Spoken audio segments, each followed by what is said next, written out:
Introduction. Bienvenue à l'épreuve de français du test linguistique de la police des Nations Unies. Ce test est en deux parties. La première consiste en l'analyse d'un texte écrit. La seconde repose sur l'écoute d'un enregistrement.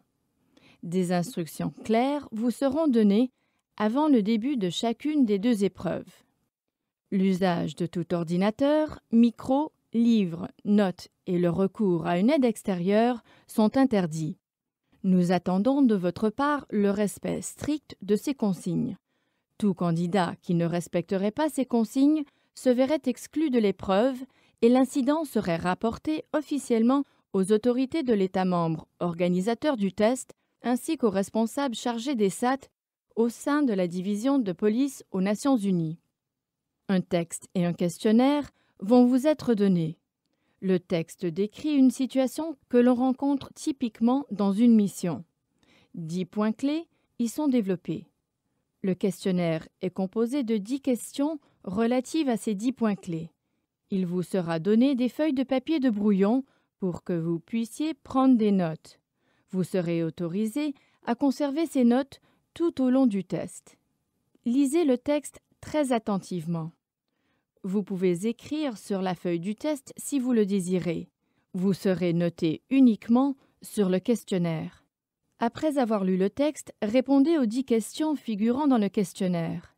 Pour chaque réponse, assurez-vous de faire figurer l'ensemble du point clé. Vous n'avez pas besoin d'écrire des phrases complètes pour répondre aux questions. Seules les informations utiles seront prises en considération. Il vous est particulièrement recommandé d'utiliser le papier de brouillon pour noter les éléments importants du texte. Lors de la seconde partie du test, vous ne pourrez utiliser que ces notes. Aucun autre document ne sera autorisé. Le texte et le questionnaire devront rester face cachée contre la table jusqu'à ce que vous soyez invité à commencer. Vous aurez 20 minutes pour lire le texte et compléter le questionnaire. L'instructeur vous indiquera quand ces 20 minutes commenceront. Vous serez ensuite informé à 5 minutes et à 1 minute de la fin. Après 20 minutes, le texte et le questionnaire seront ramassés. Conservez les notes que vous avez prises sur le papier de brouillon. Vous aurez à les utiliser lors de la partie audio de l'évaluation linguistique. N'oubliez pas d'inscrire votre nom en entier ainsi que votre numéro de candidat dans les cases prévues à cet effet en haut du questionnaire. Bonne chance!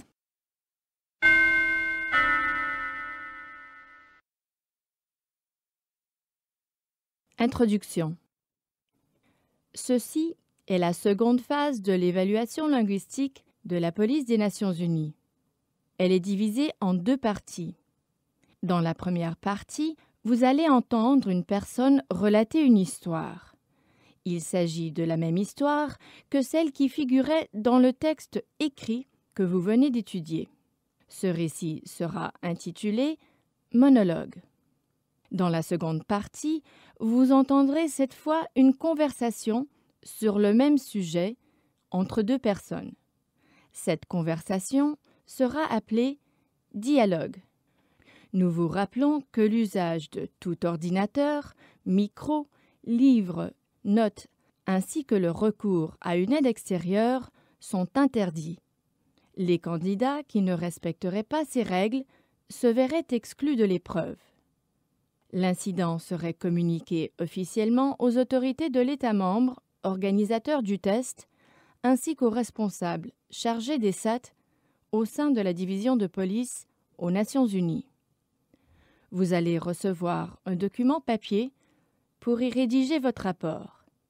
Il va également vous être donné du papier brouillon.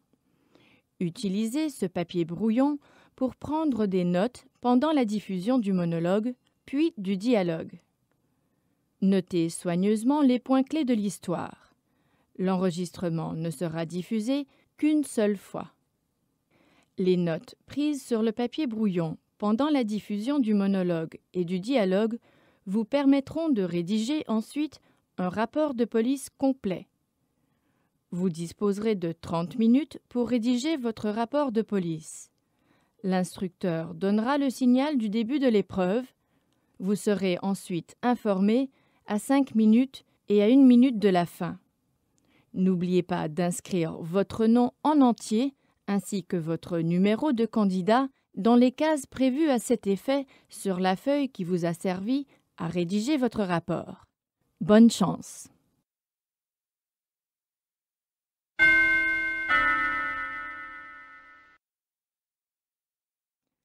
Monologue. Le 24 janvier 2012, en soirée, une patrouille du commissariat de Moukoko stoppe sur la route de Kasake, à proximité du carrefour dit des Trois Manguiers, où un groupe de personnes lui fait signe. Non loin de la route, il découvre le corps d'un homme allongé face contre terre au milieu d'une flaque de sang séché. L'homme est inerte.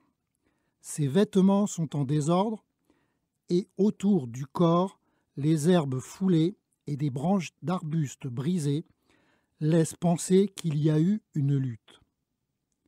Aux côtés du corps se trouve une moto couchée sur le sol et une remorque renversée, de laquelle se sont éparpillés des fruits et des légumes. 2 marcheurs ont découvert le corps de la victime.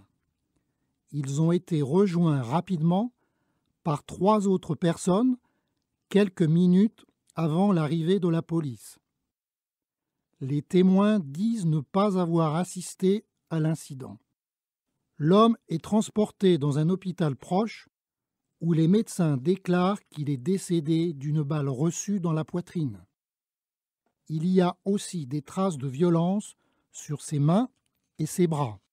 Le 25 janvier se présente au commissariat de Moukoko un certain monsieur Émile qui fait les déclarations suivantes aux policiers. Hier, alors qu'il circulait à moto avec son ami, transportant dans une remorque des fruits et des légumes qu'ils comptaient vendre tous les deux au marché le lendemain, ils ont aperçu 3 militaires qui avaient érigé un barrage sur la route à hauteur du carrefour des Trois Manguiers. Les militaires, qui paraissaient ivres et étaient très agités, leur ont fait signe de stopper le véhicule. L'ami de M. Émile, qui conduisait la moto, a tenté de faire demi-tour. Mais il n'a pas été assez rapide et les 3 militaires les ont entourés en les menaçant de leurs fusils. Ils ont exigé 100 $ pour les laisser passer. Son ami a refusé, disant que c'était illégal, et les militaires ont commencé à le prendre par ses vêtements et à le secouer violemment. Profitant de la confusion, M. Émile, en quelques bonds, a pu gagner les fourrés sur le bord de la route et il s'est échappé en courant. Alors qu'il était en train de s'enfuir, le témoin a entendu des cris et des bruits de coups, suivis d'une détonation. Il a pensé avec effroi que les militaires avaient tiré avec une arme sur son ami. D'après les déclarations de M. Émile, les militaires avaient tous les 3 dans les 20 ans. 2 étaient grands, c'étaient de simples soldats. Le 3e, petit, avait le grade de sergent. D'après M. Émile, son ami avait sur lui une somme d'environ 400 $ et un téléphone portable.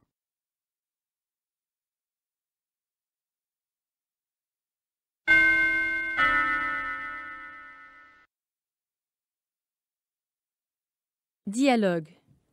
La policière. Monsieur Émile, pouvez-vous me dire ce que vous faisiez hier soir sur la route de Kasake? Le témoin, Monsieur Émile. J'étais avec mon ami, nous circulions en moto et nous transportions des fruits et des légumes dans une remorque pour les vendre au marché le lendemain. Vous dites que vous avez été interpellé par des militaires? Oui, exactement. À hauteur de carrefour des Trois Manguiers, il y avait 3 militaires. Ils avaient disposé des morceaux de bois sur la route pour faire un barrage. Ils avaient l'air d'avoir bu. Ils étaient très excités. Ils criaient en nous faisant signe d'approcher jusqu'à eux. Qu'est-ce que vous avez fait? Mon ami, qui conduisait, a tenté de faire demi-tour, mais c'était trop tard. Les militaires nous ont entourés, nous menaçant avec leurs fusils. Ils étaient très excités, c'était effrayant. Vous dites qu'ils vous ont demandé de l'argent.